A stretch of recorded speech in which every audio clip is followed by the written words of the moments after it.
우리가 사는 시대가 불확실성으로 가득 차 있습니다. 그러니까 불확실성의 시대, 이렇게 말할 수 있을 것입니다.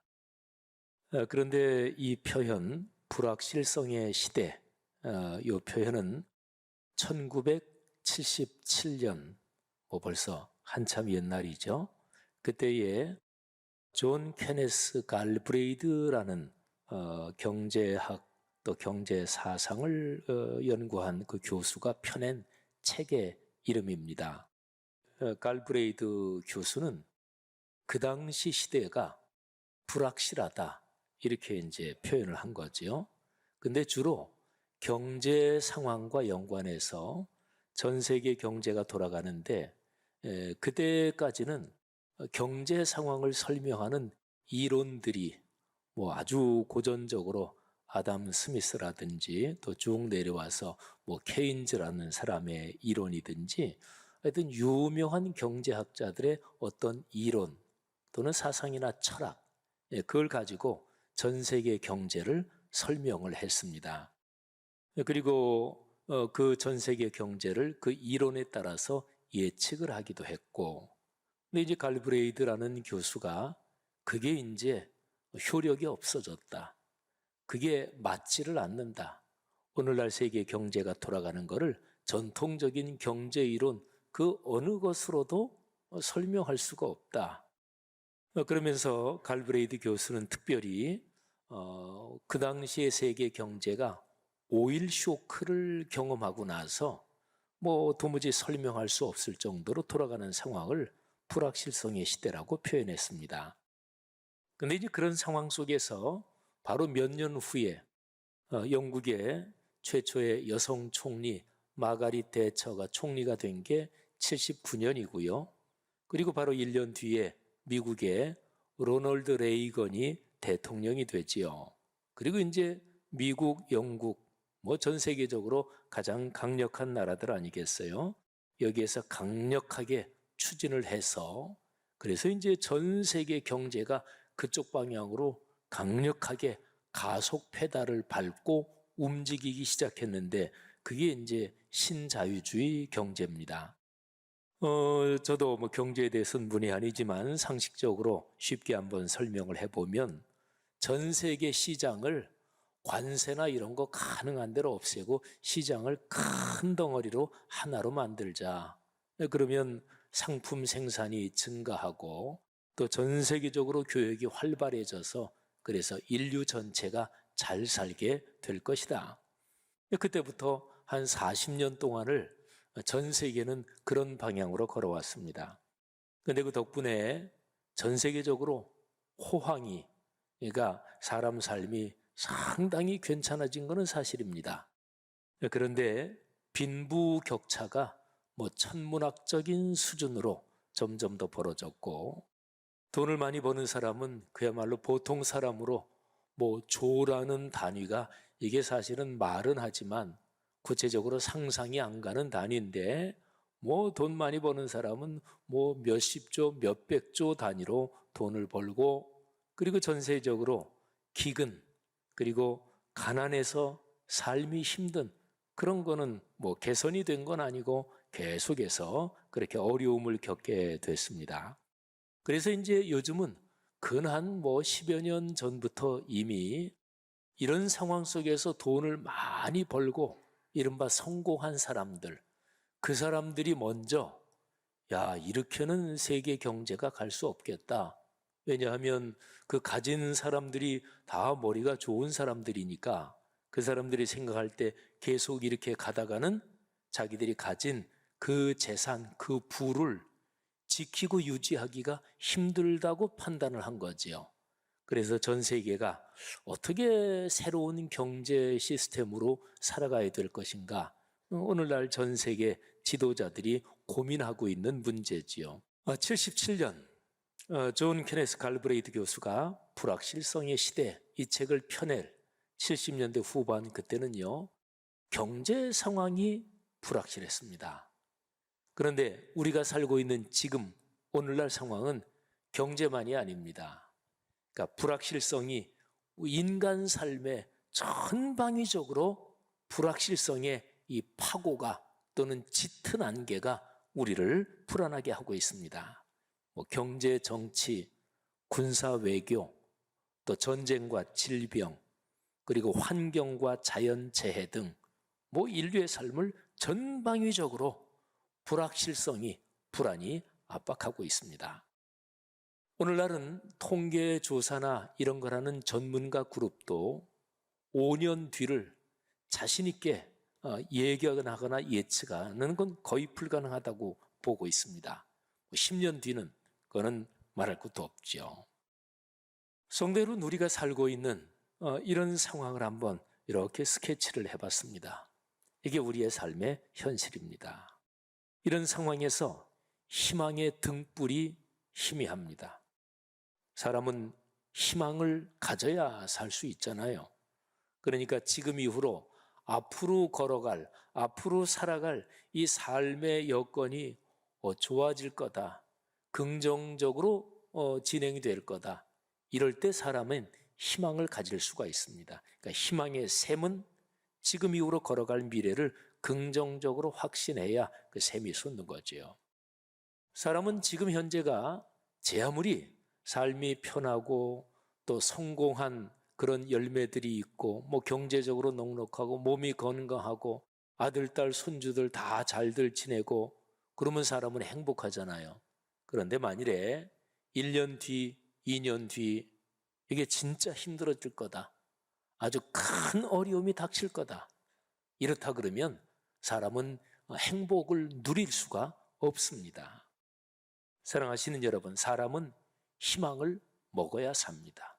희망이 없으면 사람은 현재의 이 좋은 것도 절대로 누릴 수가 없어요. 그래서 사람은 희망을 먹어야 산다, 그렇게 얘기하는 거죠. 그러면 한번 질문을 던져보십시오. 우리가 살아가고 있는 오늘날 희망은 어디에 있는 것일까요? 또 어디에서 희망을 찾을 수 있는 것일까요? 종교개혁이 일어났을 때 1500년대, 그때도 신앙의 선배들이 역시 이 말씀을 외쳤습니다. 그때 당시에 라틴어는 식자들이 일상생활에서도 쓰이던 언어였는데 라틴어 표현으로 근원으로 돌아가자, 이 표현이 아트 폰테스입니다.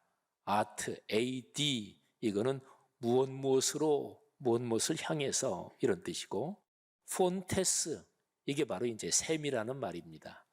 그러니까 아트 폰테스, 그러면 샘으로, 근원으로 돌아가자, 이렇게 외쳤던 거지요. 우리의 신앙의 선배들은 그 시대의 불확실성과 또는 불안, 그리고 깊은 절망이 덮칠 때마다 말씀으로 돌아가서 자신을 성찰하고 회개하며 갱신의 길을 걸었습니다. 좀 더 구체적으로 말하면 온 몸을 던져 66권 성경을 묵상하며 방향을 돌이켰습니다. 여러분, 한번 지금 우리 한국 교회를 생각하고 또 우리 사회, 오늘날의 세계, 우리 삶의 상황을 생각해 보면 국내외적으로 참 혼란스럽습니다. 불안정하고 불확실성이 너무나 크죠. 이때 우리가 걸어갈 길은 2000년 우리 신앙의 선진들이 그랬던 것처럼 말씀으로 돌아가는 것입니다. 그리고 동네 세미줄 성경은 그 길로 걸어가는 길잡이요, 그리고 아주 유용한 도구인 거지요. 저는 그런 기도를 간절하게 하면서 사역하고 있습니다.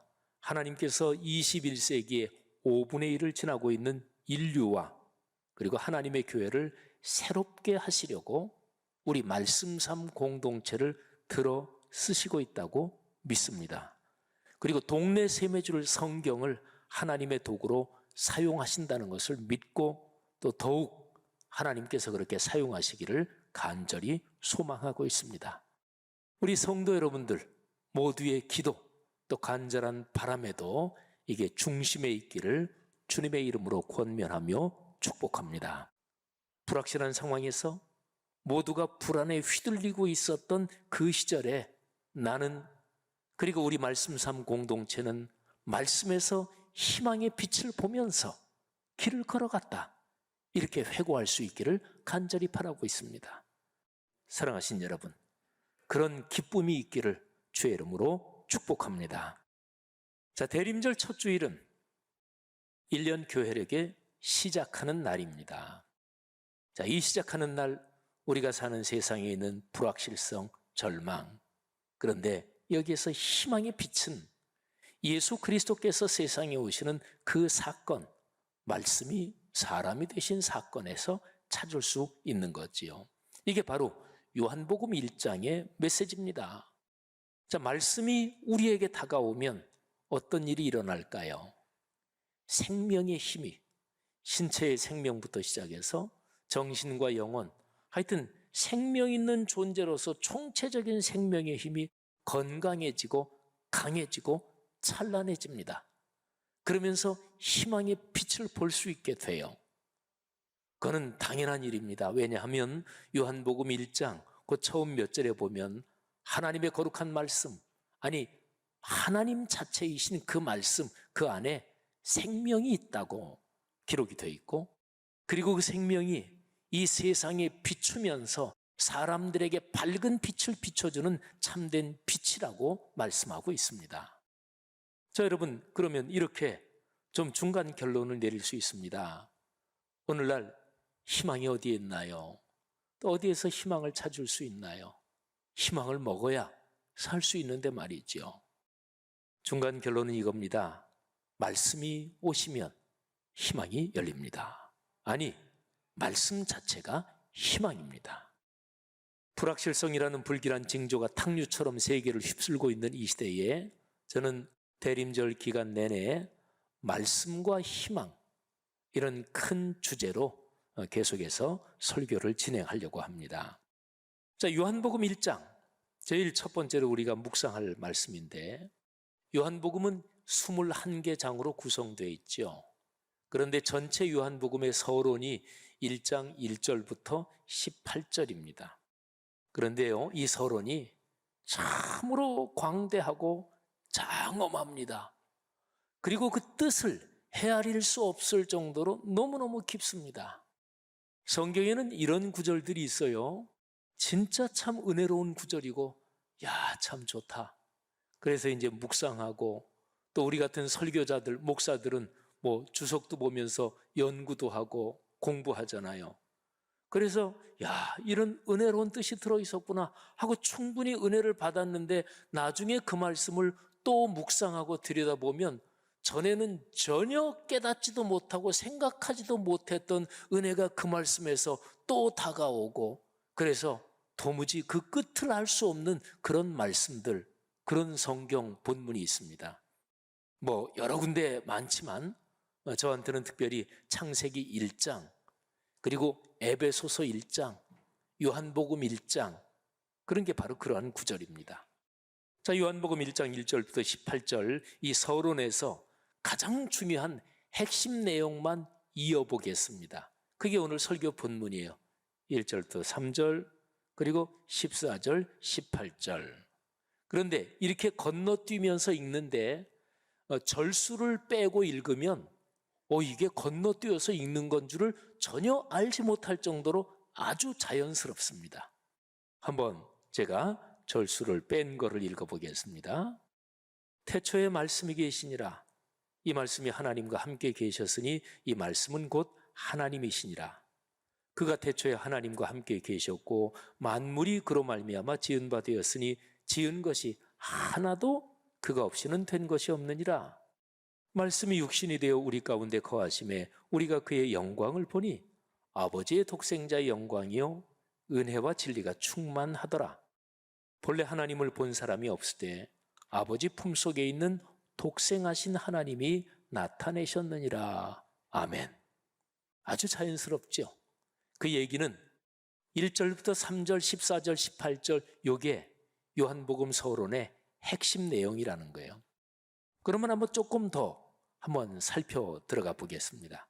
자, 1절부터 3절 이 덩어리하고 그 다음에 이어지는 14절 이 두 부분을 한번 보면서 어떤 단어가 중요한가, 어떤 단어가 이 두 부분을 완전히 일직선으로 하나로 이어주는지 한번 살펴보겠습니다.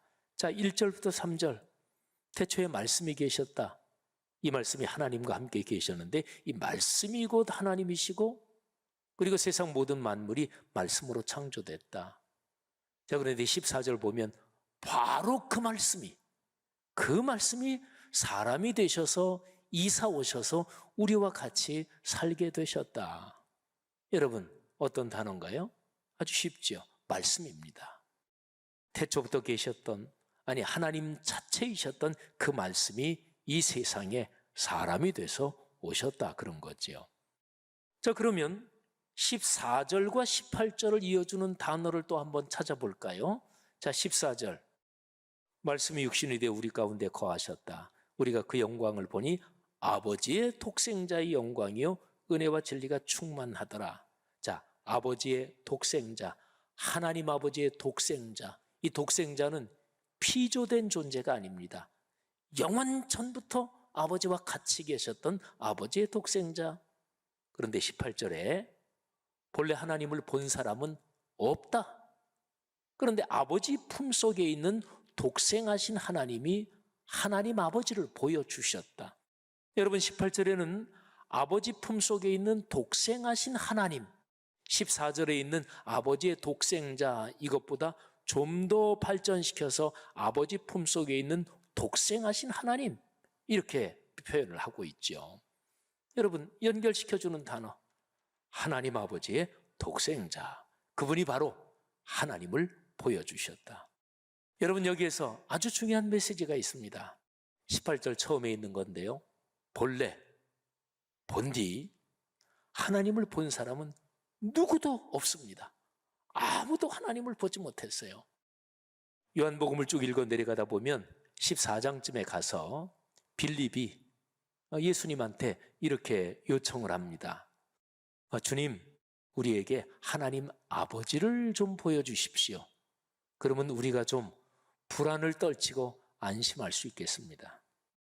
그때 당시에 빌립과 다른 제자들은 예수님이 떠나신다, 뭐 이런 거를 듣고 나서 굉장히 불안하고 또 그냥 초조하고 이런 상황이었었거든요. 불확실성과 불안이 난무하는 오늘의 시대의 상황과 같이 비교할 수 있는 그런 분위기였습니다. 아버지를 보여주십시오. 하나님을 좀 보여주십시오. 예수님이 그렇게 말씀하시죠. 내가 너희와 이렇게 오랫동안 같이 있었다. 그러니까 3년 동안이나 같이 있었다. 그런데 아버지를 보여달라 그러느냐? 나를 봤으면 하나님 아버지를 본 거하고 똑같다. 사랑하신 여러분, 하나님을 본 사람은 없는데 누가 보여주셨느냐? 하나님의 독생자 예수 그리스도께서 하나님을 보여주셨습니다.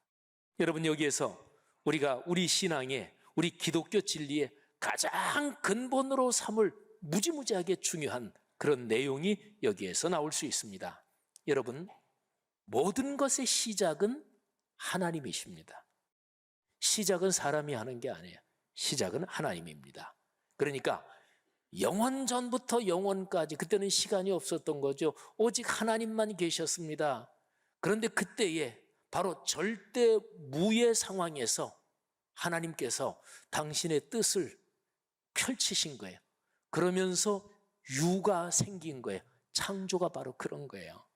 그러니까 기독교 신앙에서 창조는 아무것도 없던 절대무에서 하나님께서 시작하셔서, 그래서 유를 만드시고 피조세계를 만드시고 그리고 특별히 사람을 만드셨습니다. 사람에게는 특별히 하나님의 형상을 주셨습니다. 그러니까 기독교 신앙에서 이게 초석입니다. 시작은 하나님이십니다. 하나님이 당신의 뜻을 펼치신 거예요. 그걸 가리켜서 계시라고 그래요. 계시를 우리 신앙적인 용어, 신앙적인 뜻으로 설명하면 하나님께서 당신의 뜻을 보여주시는 거, 아니 그거는 하나님 자신을 보여주시는 거죠. 하나님이 나 여기 있다, 그렇게 하나님을 보여주시는 거를 계시라고 그래요. 그러면 기독교 신앙은 계시에서 시작합니다. 사람들이 하나님을 찾아가는 게 아니에요. 사람은 하나님을 찾아갈 수 없을 정도로 죄에 물들었고 그리고 타락했습니다. 하나님을 찾아간다고 하는 것들이 전부 다 우상을 만들고 이런저런 잡신 종교를 만드는 거예요. 그런데 하나님이 먼저 찾아오셨습니다. 그게 창조요. 그리고 구원도 역시 그것입니다. 죄에 빠진 세상, 멸망할 수밖에 없는 세상에서 하나님께서 구원을 시작하셨는데 그게 요한복음 1장의 메시지지요. 하나님 자신이신 그 말씀이 사람이 되셔서 이 땅에 오신 예수 그리스도. 자, 여러분, 오늘 제가 설교 제목이 계시에서 시작하다 이것입니다. 자, 기독교 신앙, 기독교 진리는 계시에서 시작됩니다. 근데 이 표현이 마음에 좀 금방 쉽게 다가오진 않죠. 상당히 신학적인 표현이다 이렇게들 아마 생각하실 거예요. 자, 그러면 이거를 우리가 신앙생활에서 보통 쓰는 표현으로 좀 직접적인 말로 한 두세 단계를 거쳐서 제가 바꿀게요. 자, 모든 것은 계시에서 시작합니다. 자, 다른 말로 바꾸면 하나님에게서 시작되는 거예요. 예수님에게서 시작되는 거예요. 삼위일체 하나님, 그분이 시작하시는 거예요. 자, 조금 더 바꿔볼까요? 삼위일체 하나님이 당신의 뜻을 보여주신 거, 그 구체적인 내용이 66권 성경입니다. 그러니까 모든 것은 66권 성경 말씀에서 시작이 돼요. 자, 여러분 생각해 보세요. 지금까지 살아오신 길에서 여러분이 남보다 좀 더 훌륭하게 이룬 업적이나 또는 남보다 이룬 열매들이 무엇입니까? 또는 여러분들이 지금까지 살아오면서 야, 그건 진짜 내가 생각해도 잘했어. 내 젊은 시절 20대 또는 30대 또는 50대에 또는 은퇴하면서 내가 그건 진짜 잘했어. 어쨌든 지금까지 살아오시면서 인생 연배 어느 때든지 간에 여러분이 진짜 그거 잘했어. 그랬던 일들을 생각해 보십시오. 누가 하신 건가요? 그거 제가 했죠. 내가 얼마나 노력했는데요. 내가 다른 사람보다 내가 말은 자주 안 하지만 훨씬 더 똑똑합니다. 나를 이 방면에서 따라올 사람 없습니다. 그런 마음이 드는 사람도 있을 거예요. 근데 신앙적으로 올바른 태도인가요? 아닌 거 알잖아요. 하나님이 하신 거잖아요. 하나님의 은혜잖아요. 다들 그렇게 고백하시잖아요. 그게 바로 그 얘기예요. 하나님이 시작하셨습니다. 하나님이 은혜로 이끄셨고 그리고 하나님께서 이루셨습니다. 은혜입니다. 여러분, 시대가 불확실하고 불안한데 어떻습니까? 여러분이 성취한 것, 여러분이 이룬 것, 여러분이 벌어놓으신 돈 또는 여러분의 아들, 딸들 살고 있는 것, 그것이 여러분이 평생 앞으로 더 살아가시면서 든든한 기초가 넉넉히 되겠습니까? 어떨까요? 가장 기본적으로 한 가지 말씀드리면 어느 누구도 나이가 들어가고 시간이 흘러가면서 내가 가지고 있는 내 것만 가지고 든든하다 그럴 수 있는 사람은 아무도 없습니다. 시간이 흘러가면 불안해집니다. 무너집니다. 그러면 어떻게 해야? 나이가 70, 80, 90 또는 100수 하시는 분들도 요즘 더러더러 계신데 인생 나이가 그렇게 들어도 마음이 무너지지 않고 품위를 유지하면서 불확실성, 불안에 휘둘리지 않고 살 수 있는 것일까요? 그 한 가지 가능성은 이거예요. 하나님이 시작하셨고 하나님이 이끄셨고 모든 것 하나님의 손에 있습니다. 제가 주님께 맡깁니다. 할렐루야. 사랑하신 여러분, 계시에서 시작한다는 얘기가 바로 그 얘기입니다. 가장 구체적인 얘기 한 말씀 더 드리고 마치지요. 계시에서 모든 게 시작되는 거예요. 하나님 예수 그리스도가 모든 것의 시작이에요. 66권 성경이 시작이에요. 그런데 마지막 한 말씀 더 드리면 이 66권이 내 삶으로 다가오게 해야 되잖아요. 근데 66권 성경 진리의 말씀인 줄 알고 이 말씀 보면 복 받는 것도 아는데 66권 성경 내용이 내 삶으로 오는 요거를 건너기가 왜 그렇게 힘든지 이유가 있습니다. 악한 영이 그걸 막아요. 우리의 신앙에서 부족한 타성, 관성이 그걸 자꾸 막아요. 요거를 건너야 돼요. 그걸 건너는 방법이 그걸 가리켜서 말씀 묵상이라고 그래요. 동네 세매줄 성경은 말씀 묵상을 가장 어떤 면에서 쉽고 어떤 면에서 우리의 삶에서 일상에서 할 수 있도록 그렇게 출간된 책이 동네 세매줄 성경이에요. 사랑하는 성도 여러분들이요, 하나님께서 우리 교회 공동체를 통해서 이 불확실성의 시대에 거룩한 말씀에서 희망의 빛을 보고 걸어가는 거룩한 운동이 우리 교회를 중심으로 흐르게 하기를 간절히 원합니다. 여러분, 성도 여러분들이 그 중심에 서서 걸어가시기를 주의 이름으로 축복합니다. 동네 세미줄 성경을 가지고 말씀을 묵상하며 걸어가는 모든 분들에게 하나님이 넉넉한 복의 문을 열어주시고, 그리고 희망의 문을 활짝 열어주시기를 주의 이름으로 축원합니다.